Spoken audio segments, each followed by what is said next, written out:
Hello, can you all hear me okay? Yes. Okay. Yeah, I hope obviously I know I have a bit of a different accent, so I hope I'm easy to understand. And if I'm not at any point, then just let me know, okay? Louder? Okay. Is this okay? Great.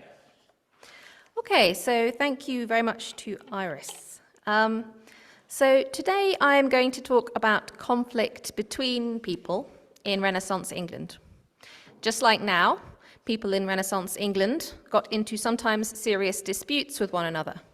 And just like now, people, their communities and their institutions had to develop ways of dealing with these interpersonal conflicts.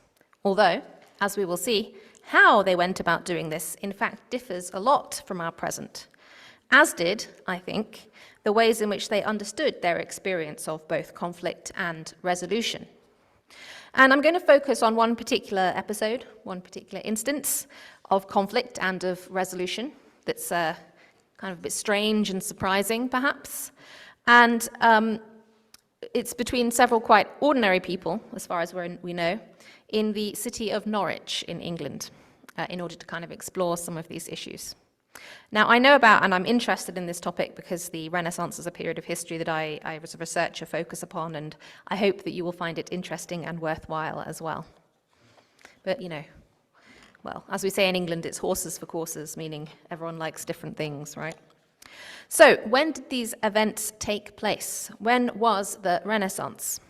Now, the answer to this question actually differs a bit depending on which European country you are talking about. But in the context of England, the Renaissance is the period of history roughly between the years 1500 and 1700 AD, or Common Era. We are going to be looking at an incident which probably took place in about the year 1539 or 1540, so around 485 years ago, which, depending on your perspective, is either a very long time ago or a moderately long time ago. For me, it's moderately, just because I spend a lot of time working in this period, so it doesn't seem as long ago or as far away, perhaps, as it might to other people. But it really is a matter of perspective, I think. So, and this particular instance of conflict took place in the English city of Norwich. You may be more familiar with Norwich, Connecticut, perhaps, but Norwich, England, is located in the east of England and is about 100 miles from London, or about 1.5 hours drive or 2 hours by train, which in English terms, although not in American terms, I'm aware, is a very long way away. 2 hours by train, can't do that in a day. No, seriously, it's true. The modern Norwich has a population of about 145,000 people. And although it is frequently voted one of England's most livable and small, nice cities, its geographical location in English terms means that it is a bit more isolated, a little bit more out of the way, a little bit more difficult to get to from a kind of an English perspective, because it's very far away, right, from the kind of main area of the England. And it's not a major economic or cultural power in modern England. However, this was not always the case. Norwich is actually an ancient city, a place in which there has been some kind of urban settlement continuously for around 2,000 years. And in the Renaissance, it was actually a much more important and comparatively more populous place than it is in the present. The city was an administrative and religious centre for the entire East of England region. And until the arrival of the Industrial Revolution in the 1700s, the city was a major economic centre. It produced large quantities of textiles and leather goods in particular. And it had regular markets and fairs which attracted thousands of buyers, traders, and tourists even to the city. And it meant, as a result, that many of Norwich's merchants and manufacturers and tradespeople were able to become extremely wealthy. So the city was very large, as I said. Out of a population of around 4 million people in England as a whole in this period, now the population of England is around 70 million people, just for a bit of context. As many as 25,000 people probably lived in the city in this period. So, it's actually quite a lot comparatively. It's about 6% of the entire UK population in that period. In fact, so large, wealthy and important was Norwich in this period that it was known as England's second city, meaning second behind only the city of London, which has always been the largest and most important city in the nation. So this context that I've outlined, these conditions of life in Renaissance Norwich, how did these shape people's lives as lived in the city? Well, First of all, the city of Norwich was, like many successful towns and cities, many other successful towns and cities in Renaissance England, a highly organised civic institution and bureaucracy. The city was governed by a mayor and a council of aldermen, who elected the mayor annually. Maybe it sounds familiar. Aldermen themselves were elected to represent different areas called wards of the city and served terms of several years. The mayor and aldermen met regularly to arrange and administer city business, including regulating trade in the city, handling building repairs, things we might call health and safety, who was dumping too much sewage in the streets, for example, and local matters of discipline and civic order, and it's the latter that we'll be thinking a bit about today. So what I've just outlined, it's important to think that, while we might think this sounds like a democratic way of running things, this was really not a democratic system. And in fact, the idea of enabling all citizens or residents of an area or nation to have an equal say through voting in free elections, aka democracy as we now understand it, would have been terribly shocking and even disturbing to people in this historical period and particular culture. And because most of them believed that inequalities between people, whether those be inequalities of wealth, inequalities of rank and role in society, differences in gender, were ordained by God, and therefore not to be messed with. And as such, like Renaissance England more generally, the governance of the city was in fact much more like an oligarchy, a rule by the minority, usually the very richest members of Norwich society.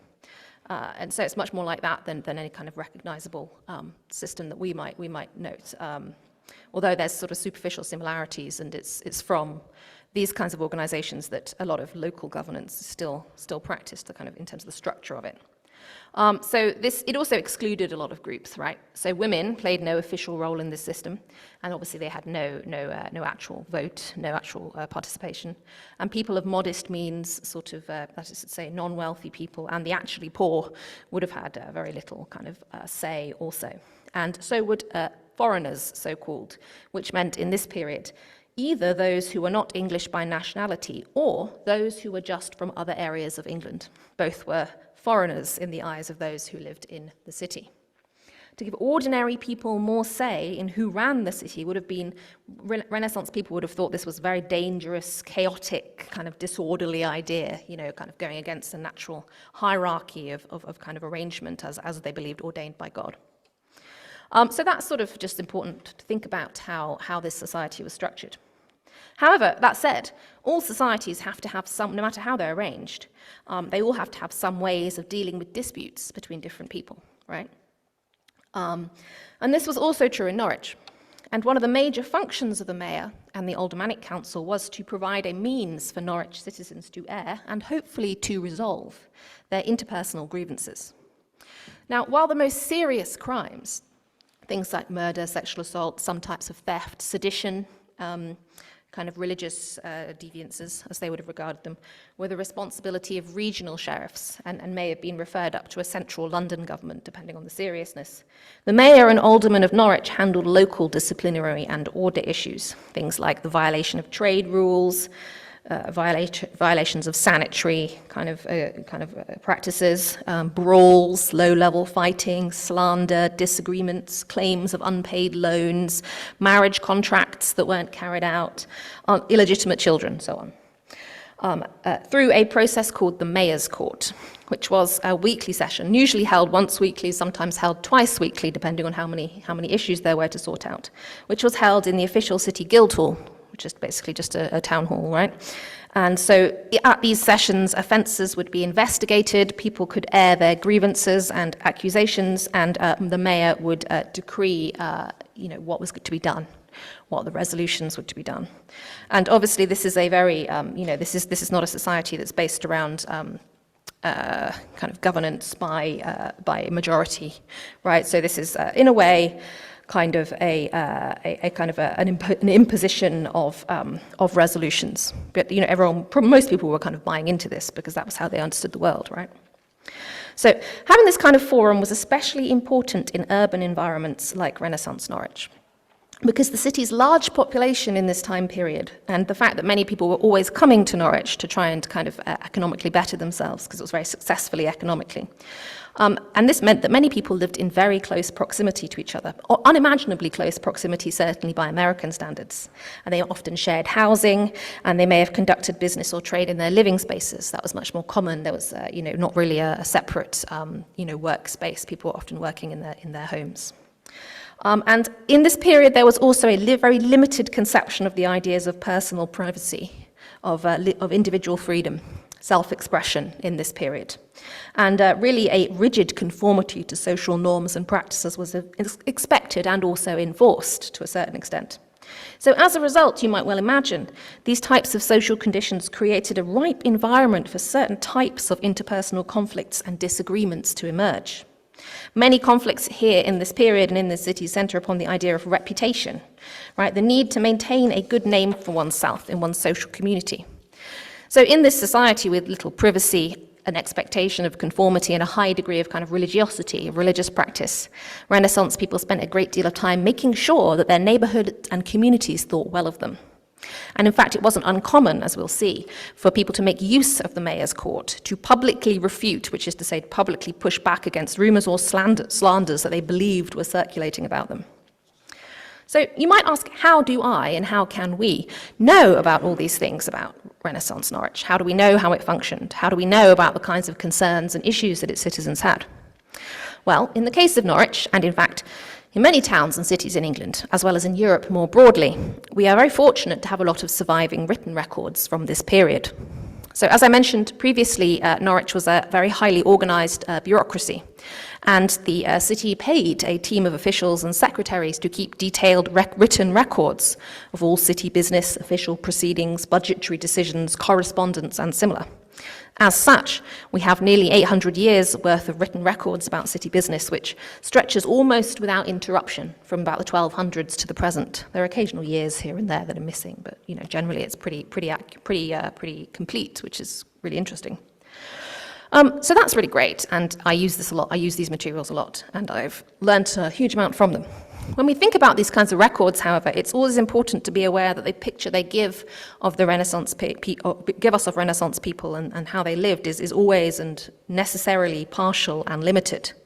And the reason is because these are records of city proceedings, right? So there are certain types of information that they just don't contain, right? As well as certain types of information that they do contain.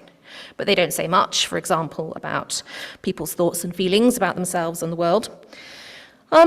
And for example, because records like those from the mayor's court deal with discipline and breaches of the peace, the only contact we get with many people, the only knowledge that we end up having about them is when they've done something wrong, right? So it's actually a kind of a record that has many omissions, has many aspects of people's lives that just don't feature in the records, right? As well as records that are there.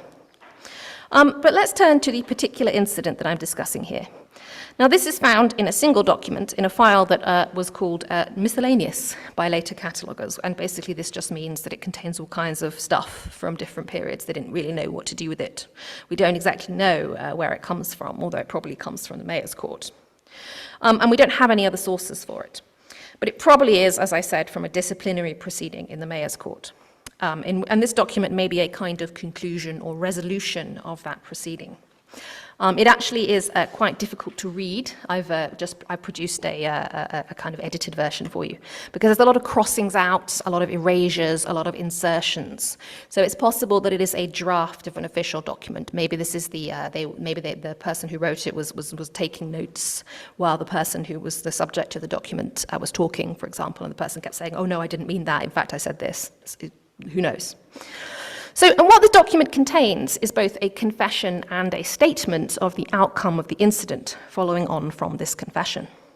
In it, a man called Stephen Prowett, who was, I discovered, kind of hilariously a priest, admits that he has been waging what really sounds like a kind of campaign of slander against several other men in Norwich, who are called Robert Watson, Robert Watson's father, and Robert Flood. And not only saying, but circulating, crucially, some very nasty claims about these men's characters and behaviour. And I'll read the first part of the document because it summarises these things better than I can.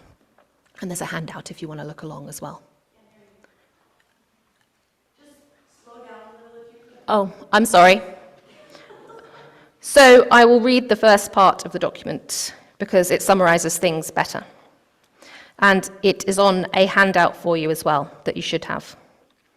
The said Stephen says and confesses of his faith and conscience that where now of late he was the occasion of a jest against Robert Watson and Robert Flood of Norwich, an uncharitable, slanderous, and false jest or rhyme to be meld, which means spoken, by one John Miles, wherein the said Watson is slanderously named to be a wretched fellow and a heretic, infected with frenzy, and also suspected of perjury, and also that the father of the said Robert Watson wore a paper for perjury. Now, what this means is that there's a claim that this Robert Watson was punished publicly for having committed perjury, and that he had to stand in a public place with a sign that said, "I am a perjurer." So that's the claim that's being made, because they love public punishments in this period. And the document continues, that the said Robert Flood is a briber, extortioner, and perjurer also, and meet, that is to say, ready, to take a true man's purse, and that the father of the said Robert Flood was a promoter, a kind of informer, as we'll go on to talk about, against others. And if he had lived a little longer than he did, he should have been hanged, with many other odible, hateful, and slanderous words. So this is what this Stephen Prowett, priest, admits that he has said about these people. Now, you might notice that the kinds of things that Stephen accuses these men of doing and being are perhaps not what we would now immediately go for if we wanted to say mean things about someone. Right? Maybe, I don't know. But Stephen chooses these claims because they relate to very significant aspects of what we could call Renaissance people's self-regard, right? Their sense of themselves in their worlds. And, as I mentioned earlier, their moral character in their community. Being a heretic, which is to say religiously non-conforming, was not only morally wrong in their views, but was a crime with severe penalties in this period. And being a liar under oath, aka a perjurer, a thief, and an informer against others are accusations that strike at the very heart of a person's ability to work well in and have a good reputation in their community, right? So that is probably why Stephen chooses to say these particular things rather than other things, right? Adding insult to injury, and crucially, for the small, and we might even call it claustrophobic world that was Renaissance urban society in Norwich, Stephen says that he not only made these claims, but he had them circulated as a jest or rhyme. Possibly this means that the claims were written as a poem and then put on pieces of paper that were left in public places or nailed to doors. This was something that people did, deliberately so that other people would pick them up and read them and, have a laugh, basically. Or possibly the claims were sung, possibly by the John Miles, who is mentioned as having been involved in this. They might have been sung at alehouses or get-togethers. So these are all ways that these kinds of things were circulated that we know about from other instances. So it's possible that this is how this is also what Stephen had done. So this is why the document keeps referring to slander, slanderous claims, slanderously says this, right?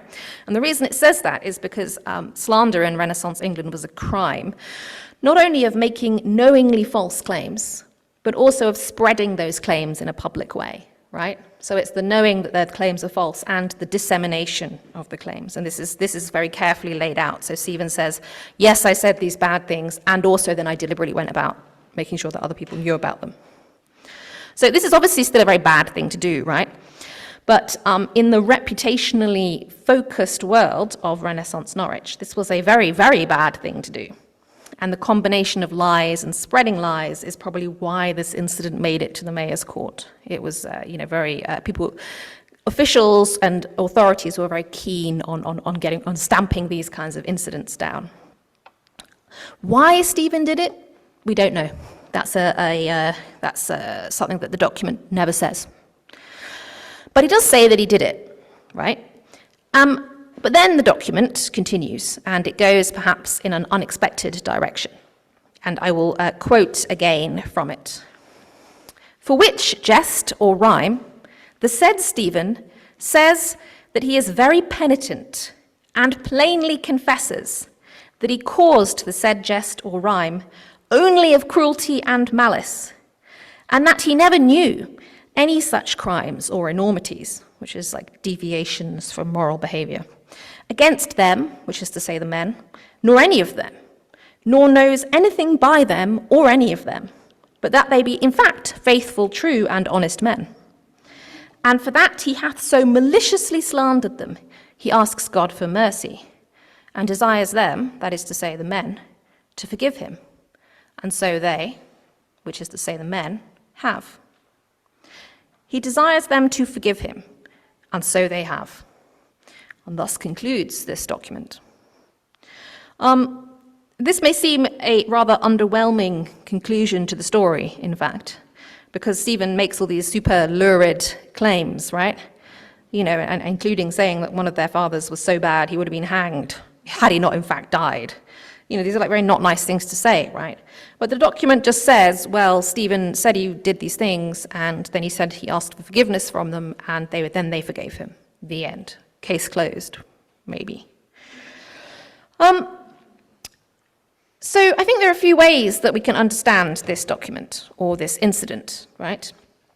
It may be that Stephen's public confession of wrongdoing before, presumably the mayor and the Norwich community and the alderman and all the important people and all of his peers and presumably the three men who he had slandered, was the most important thing here in this very publicly oriented, reputationally invested society. More important, perhaps, than it might be in another society that had less investment in those things. It may be, perhaps, that in this highly religious society, people took the imperative to love one's enemy, who was also sometimes one's neighbor. I know from other sources that these people probably lived in the same area of the city, so they were probably neighbors to some degree. Maybe they just took the imperative to love one's neighbor more seriously. It may be, who knows, that in this very carefully ordered and hierarchical society in which people lived in very close proximity to each other, as I've said, forgiveness was required and could be required, especially when the mayor required it of you, right? And it may be that forgiveness meant something a bit different to the kind of expectations that we have around this concept in the present, right? Perhaps forgiveness is a type of state of being, a state of living, in which one kind of moves forwards and tries not to say any more bad things about this person, perhaps. However, this all has to remain speculation, because all we have is this particular document, right? The record ends there. So I don't think that there is a particular moral to this story, but I am going to offer a few concluding thoughts. When we think about the past, and specifically about people in the past, that is to say, past humans, and the character and nature of past people, it seems to me that there are basically two approaches that we can take. The first approach is to view people in the past as the same as us in pretty much every way. The problem, which quickly arises, that I think you can see even from this talk, is that people in the past demonstrably and often, if not always, had very different values, beliefs, and ways of organizing themselves and their communities, right? So this kind of fact leads to the other approach, right? Which is to view people from the past as entirely different, possibly even a kind of alien to ourselves, right? And to modern sensibilities. And this is comforting, right? Because it allows us to keep the very many atrocities and moral failures of the past at arm's length, because we think that we aren't the same, right? But I think that we know that this sense of distance is just an illusion, right? We know that we are all theoretically capable of, as Stephen Prowett says, just as audible things and words as any other person in any other period of history, right? So neither approach is in fact satisfactory, I don't think. It seems to me that really all that separates us from the past and from past people is context, right? Is the interrelated series of conditions in and through which we experience the world. In Renaissance Norwich, it was, as I've sketched a little bit for you, there was a very kind of specific kind of cultural experience that people had, and that shaped how they interacted with each other and the way that they disagreed with each other. And in our world, it's different, right? But it's the series of conditions that make us what we are, perhaps, rather than something more universal, I would say. Thanks.